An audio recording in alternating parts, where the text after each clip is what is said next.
Pacific ocean हमारी सोच से भी ज़्यादा बड़ा है। जहाँ पर हमारी सोच खत्म होती है वहाँ से ये ओशन शुरू होता है। चिली के साहिल समुद्र पर पैसिफिक ओशन में अगर ज़मीन के आर पार सुराख भी किया जाए तो तब भी ज़मीन की दूसरी तरफ पैसिफिक ओशन नहीं निकलेगा।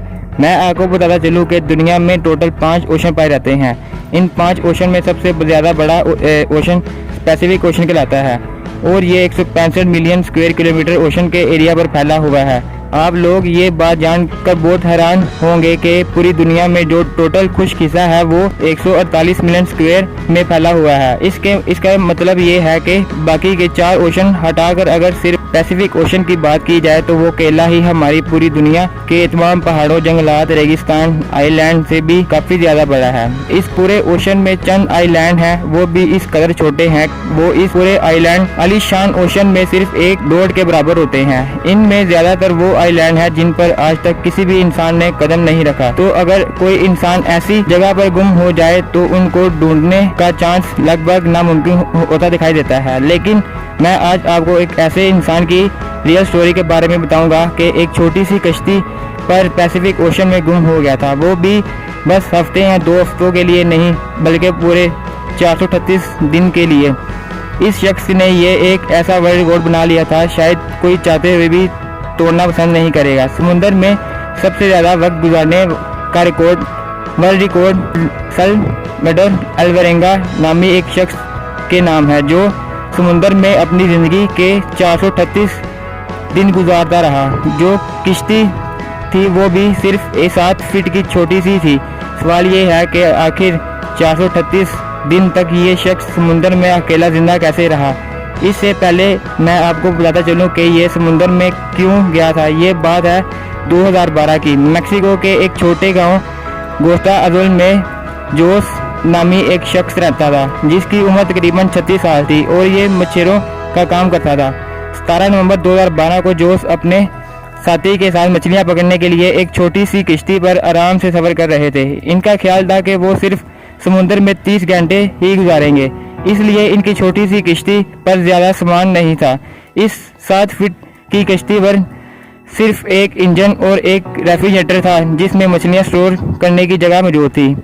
अपने साथ सिर्फ एक ही दिन का खाना लेकर घर से निकले हुए थे। उन्हें क्या मालूम था कि अगले दिन 438 उसके लिए ज़िंदगी के सबसे बड़े दिन होने वाले हैं। वो मैक्सिको के साहिल से 120 किलोमीटर दूर आ गए और अपना जाल समुद्र में बिछा दिया और इसी के साथ हुआ एक खौफनाक समुद्री तूफान आन पहुंचा। अपनी जान बचाने के लिए जाल को वहां पर ही छोड़कर वापस साहिल की तरफ किश्ती को तेजी से भगाने लगे। लेकिन पूरे 6 घंटे तेजी से कश्ती में सफर करने की वजह से उनकी कश्ती का इंजन खराब हो गया था।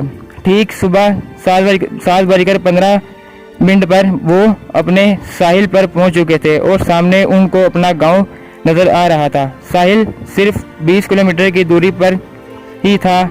अब ना ही उनके पास किश्ती को ठीक करने का सामान था और ना ही किश्ती की डायरेक्शन को कंट्रोल करने वाली स्टिक। उसके पास एक रेडियो था जिसके जरिए उन्होंने अपनी लोकेशन भेजी और किसी के आने का इंतज़ार करने लगे।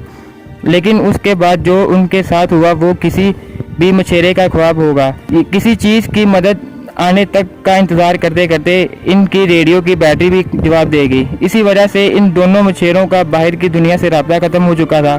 जोश और उसका साथी अभी इसी शौक में थे, लेकिन इनके साथ वो हुआ जिनका किसी को वहम गुमान भी ना होगा। हवाओं ने उन्हें वापस समुद्र में फेंकना शुरू कर दिया और जो साहिल उनको नजर आ रहा था वो आहिस्ता आहिस्ता उनसे दूर चला जा रहा था। इस हादसे को 5 दिन गुजर चुके थे और हवाओं ने इस साहिल से 450 किलोमीटर दूर धकेल दिया। वो समुद्र के इस हिस्से में पहुंच चुके थे जिसमें सिर्फ पानी ही पानी था। पानी के सिवा दूर दूर तक कुछ भी नजर नहीं आ रहा था। उनको मालूम था कि उनकी किश्ती बहुत दूर चली गई है और वो छोटी है, उसको दूर से भी नहीं देखा जा सकता और ना ही इनके पास गन थी कि जिससे हवा में फायर करते। यानी जोश और उसके साथी को इस चीज़ का अच्छी तरह इल्म हो चुका था कि अब बचने का चांस 1% से भी बहुत कम है। जो खाना पीना अपने साथ लेकर आए थे वो पहले ही ख़त्म हो चुका था। इसलिए उन्होंने अपना पेट भरने के लिए अपने हाथों से अपनी किश्ती के आसपास मौजूद मछलियों को कच्चा ही पकड़कर खाना शुरू कर दिया।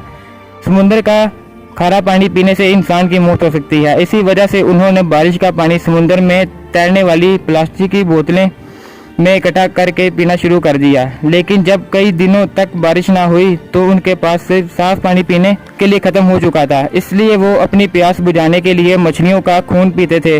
दिन गुजरते गए और फिर महीने। ये दोनों इस मेंटल टॉर्चर से गुजर रहे थे। उसको सोचना भी हमारे लिए मुमकिन नहीं है। जोश का साथी इन मुश्किलात को बर्दाश्त ना कर सका और 4 महीने बाद सुसाइड कर गया। अब इस छोटी सी कश्ती पर बात करने के लिए भी अब कोई न था। मेक्सिको के साहिल को छोड़े हुए वक्त 6 महीनों से भी ज़्यादा का हो गया था और इस दौरान जोश ने अपनी साथी को भी खो दिया था। एक दिन समुद्र में जोश को एक बड़ी शिप जाती हुई दिखाई दी। वो पूरे 6 महीनों में पहली शिप देख रहा था और मंदिर देखते ही उसको इसके जिंदा रहने की उम्मीदें फिर से जाग उठी। जोश ने इस शिप की तरफ हर तरह के इशारे किए, लेकिन बदकिस्मती से छोटी सी कश्ती इस बड़ी शिप को नजर नहीं आई। देखते ही देखते जिंदा रहने की उम्मीदें को एक बार फिर ताला लग गया।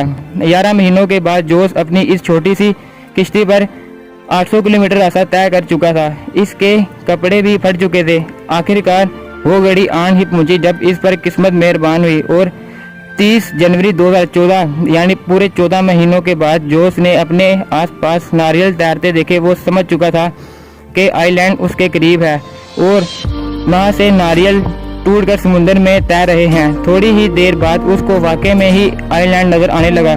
उसकी खुशी का ठिकाना न रहा। उसने सोचा कि कहीं मेरे से ये भी आइलैंड मिस ना हो जाए, इसलिए इसने समुद्र में छलांग लगा दी। पिछले 14 महीनों से लगातार जो समुद्र पर सफर कर रहा था, जब उसने जमीन पर कदम रखा तो उसको एक छोटा बीच हाउस दिखाई दिया। ये 438 दिन भी बाद जोश का किसी और शख्स से राब्ता हुआ था।